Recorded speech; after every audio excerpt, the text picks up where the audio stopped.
Hello friends. चला करूया मग आज आपण आपली खूप पौष्टिक अशी चटणी कढीपत्त्याची. तर मी इथे गोडलिंबाचे छान फ्रेश पानं आणलेले आहेत आत्ता बाजारामधनं, तर त्याला आपण छान तोडून घेऊया. याचं काही प्रमाण नाही आहे की इतकंच इतकं. मी कढीपत्त्याचे चटणी करते तर ऑफकोर्स कढीपत्ता मी जास्त घेते आहे. याला मी छान असे पानं काढून घेणार आहे आणि 2-3 वेळा पाण्याने छान धुवून घेणार आहे आणि त्यानंतर त्याला एका कॉटनच्या कपड्याने छान स्वच्छ पुसून घेणार आहे आणि त्याला अर्धा तास आपण सुकवायला ठेवून देऊ फॅनच्या खाली. बघा मी चांगलं याचं पाणी काढून घेते आणि मग एका कॉटनच्या कपड्यावर आपण त्याला काढून सुकवायला ठेवून देऊयात. खूप टेस्टी वाटते ही चटणी आणि मी नेहमीच अशा वेगवेगळ्या चटण्या करत राहते आणि ही तर खूप पौष्टिक आहे. कढीपत्ता आपल्या आरोग्यासाठी खूप छान असतो. आणि माझ्या घरी वेगवेगळ्या चटण्या खूप आवडतात आणि मला पण करायला आवडतात. चला तर मग करूया आपल्या चटणीला सुरुवात. मी इथे थोडंसं अगदी 1 टेबलस्पून जवस घेतलेला आहे. त्याला आपण अगदी अर्धा मिनिट किंवा 1 मिनिटाच्या आतच आपण भाजून घेऊया आणि त्यामध्येच मी थोडे त्या डालिया घेतलेल्या आहे.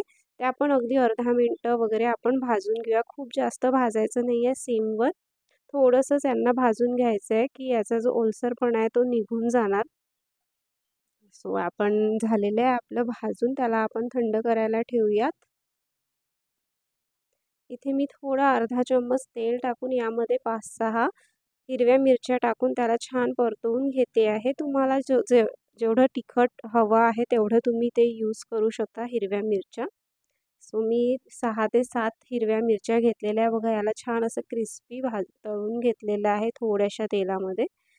आणि आता आपण थोड्याशा अजून तेलामध्ये आपला कढीपत्ता छान परतून घेऊयात 5 मिनिटं तरी आणि त्याला छान अजून मग थंड करायला ठेवून देऊया.